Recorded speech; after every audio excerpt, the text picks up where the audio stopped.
Hello and welcome to the France 24 interview. I'm Marcus Carlson.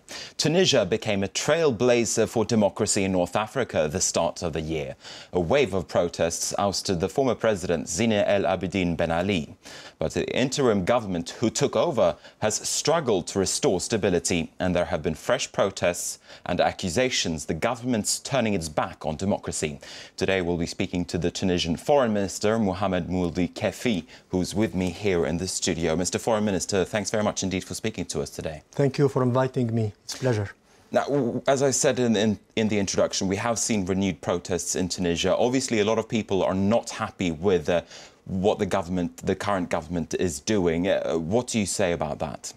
Well, when you say a lot of people, I would like to correct you a little bit. It's not a lot of people.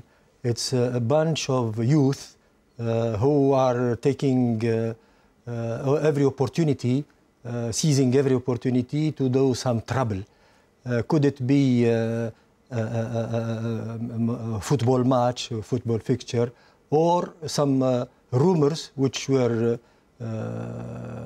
conveyed by the former Minister of Interior, for instance. So they just grabbed the opportunity to riot and to try to steal and to smash windows and shops and to do really what they want to do, regardless of the reason.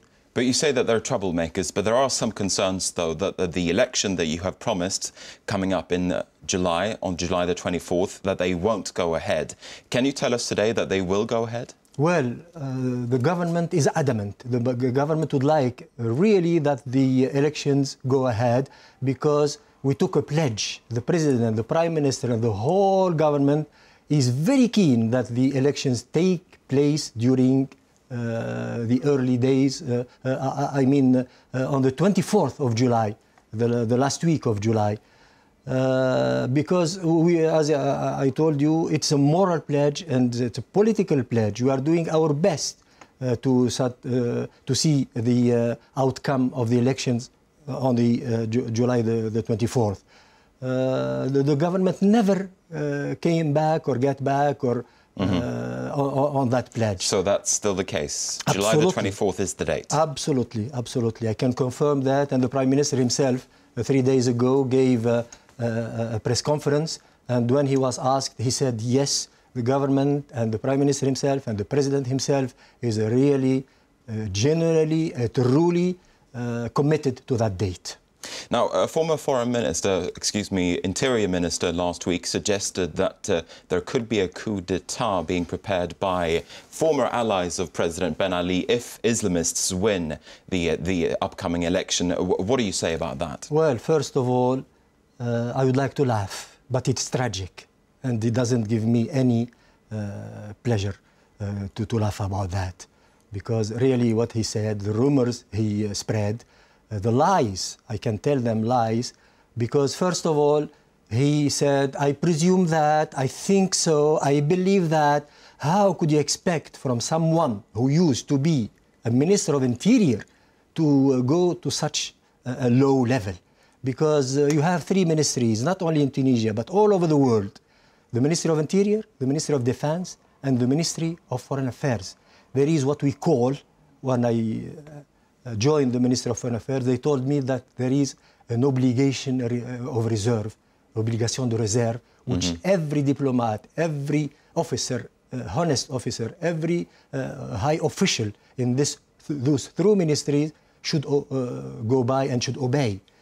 But even something is true, when you are in such a position, you have to take it with you into the grave, let alone what if it is only just rumors.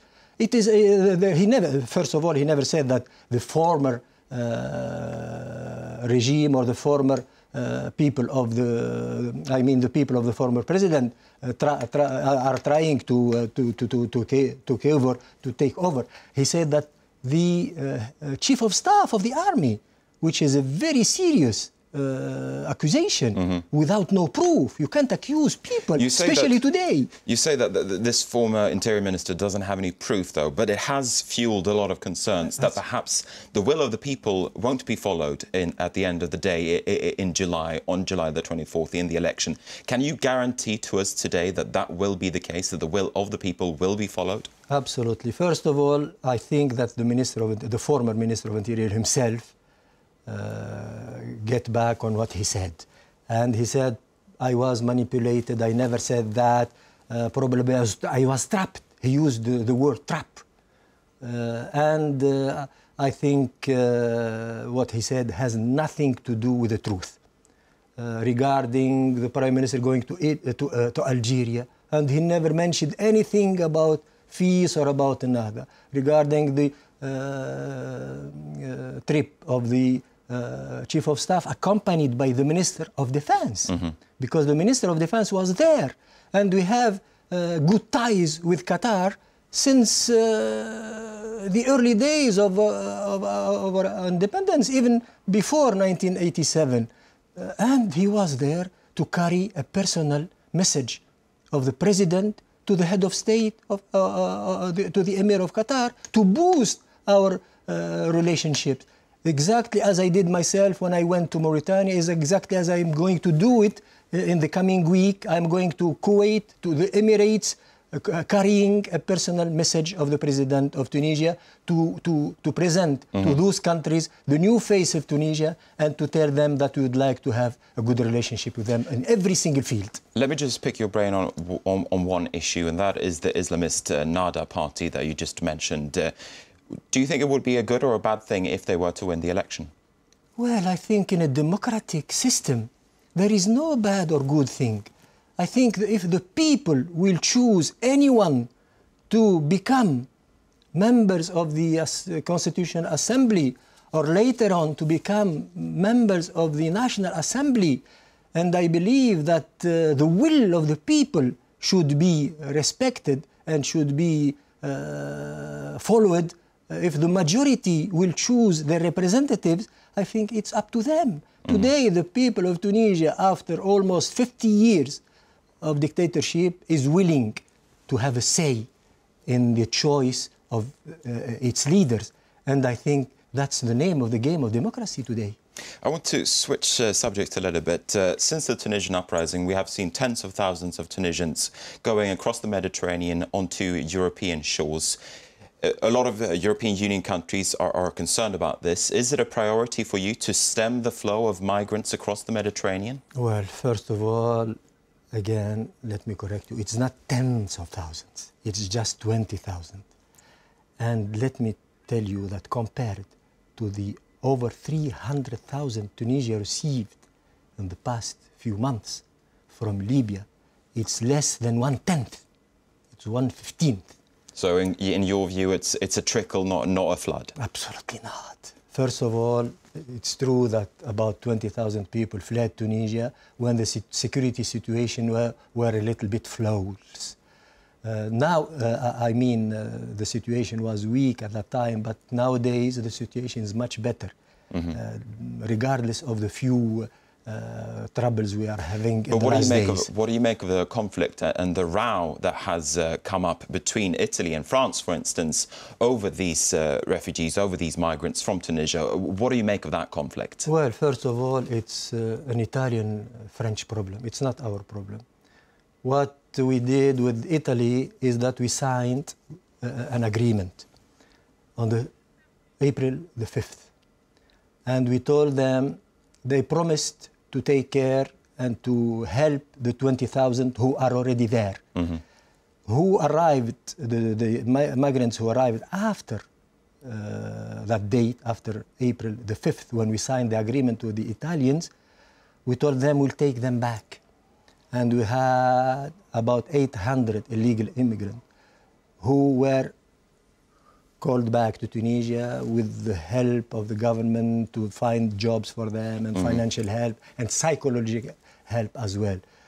The others now, some of them are in Italy, some of them, I think 20,000. Others were given by Italy traveling permit to allow them to travel within Schengen. But really, I think it's a small drop in the ocean of the problems we are facing. And what is at stake today, it's not 20,000 illegal migrants. It's the future of Tunisia, democratic Tunisia, the future of the whole area. And if the experience succeeded in Tunisia, it will be a success story for the others. One other topic that I want to cover with you quickly is over the former President Ben Ali. He's currently in Saudi Arabia and he's facing possible prosecution in Tunisia. Are you confident that the former president will be brought to justice in Tunisia, will be brought in front of a court in Tunisia? Well, we are doing our best. First of all, on the diplomatic level, we did everything, first of all, to freeze all the assets of the former president, his family, and his in-laws. Then on the legal, because, you know, today we are not going to go back to the old habits of the old system. We would like everything to go legally and to be transparent, and we would like the judicial system to be free of any interference, be it governmental or diplomatic. So our judges are doing a great job, but they would like to have every dossier, every file well done, so that when they present it, not the Minister of Foreign Affairs or the Tunisian government, the Tunisian judges, they will be in touch with their counterparts on those countries where we have those people, and when they want to have a very good file to be flawless. All right. Thanks very much indeed, Foreign Minister Mouldi Kefi, the Foreign Minister of Tunisia, for speaking to us today here at France 24. And with that, we're going to wrap up this program. Thanks for watching.